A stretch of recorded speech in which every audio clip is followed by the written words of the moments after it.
Hey everybody, what is going on? Buddy Blackbeard here with another amazing Photoshop CS6 tutorial.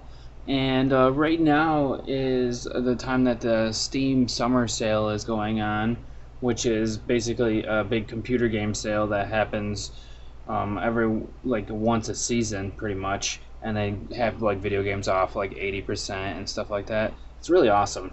So I picked up a couple of video games. I picked up Papers, Please, Terraria, Payday 2, Payday the Heist. I wanted to get the South Park video game, but the discount wasn't like enough for me. It was only 33%, and I'm just gonna wait until it lowers in price because I have so many other games to play. I have 145 games installed. Oh, 147, I mean. So, geez, it's getting a little ridiculous, but whatever. It's funny.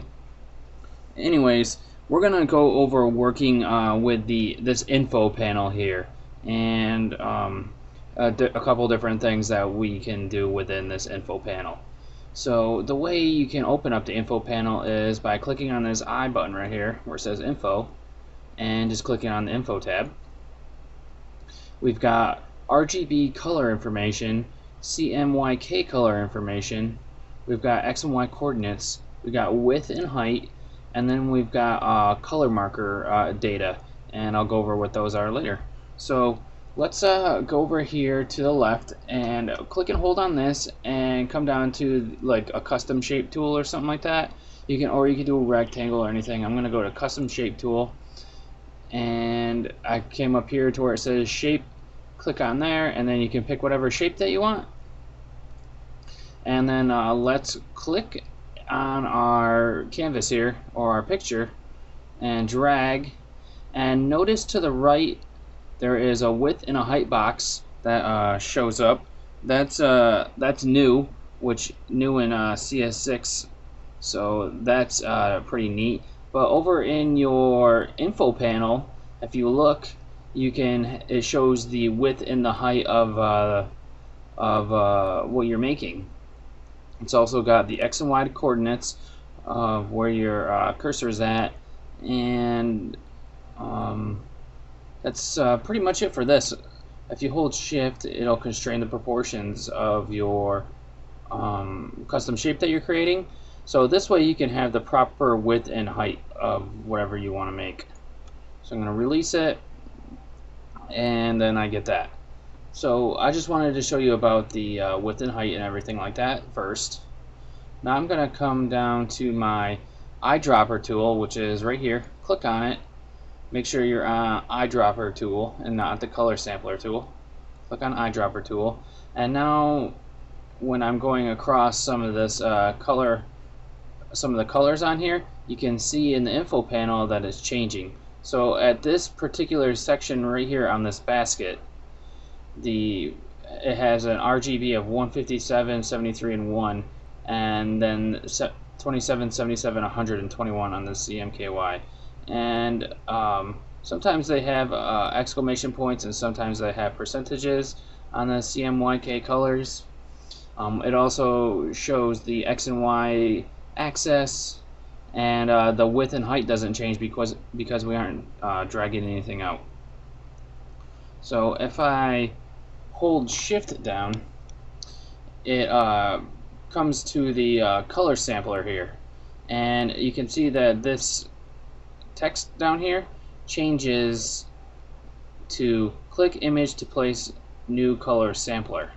And I already have one down here that's red. I'll place another one on this like silver. No, I'll place it right here on this heart, I guess. No, I'll put it on the silver bell. So right there you can see the silver bell. And what this does now is it always is going to sample the color from that point here on number 2, 63, 15, and 3. So you'll always know that this point is 63, 15, and 3, even if you apply color correction effects to it. This is good because knowing the different RGB values when you're color correcting is pretty essential. So I'm going to show you real quick what happens when you try to color correct, and you guys can come up to image, adjustments, And we're just gonna, oh, let me click on my image down here, and image adjustments and hue saturation. And all I'm gonna do is lower the saturation down. Now that I brought up the hue saturation, we can see that the color markers here have a little slash next to them. So the left is going to be what it was originally, and then when I lower the saturation down on this a little, the right is going to be what it is now. So that's what the color samplers do. So that's very helpful when you're trying to color correct and things like that.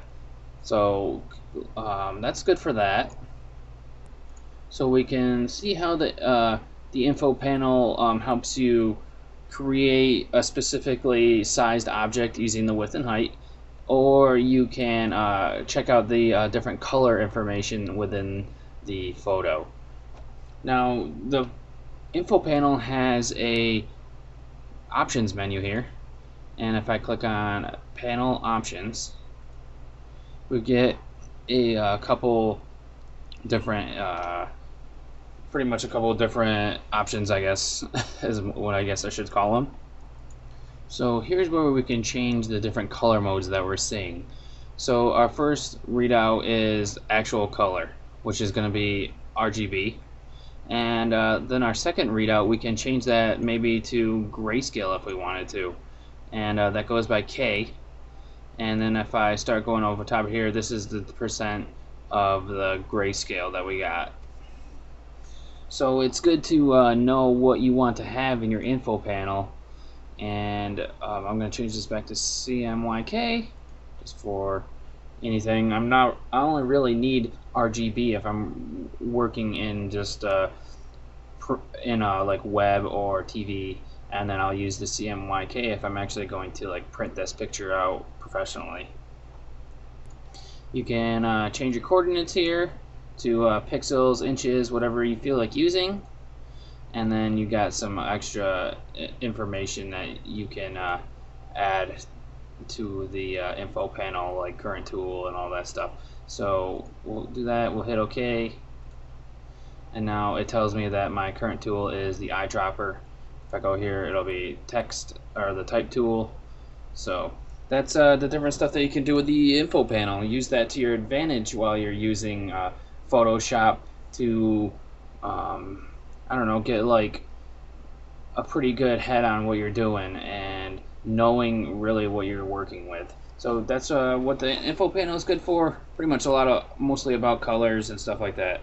So thanks for watching this video, and I'll see you guys in the next tutorial. It's gonna be awesome. See you guys later.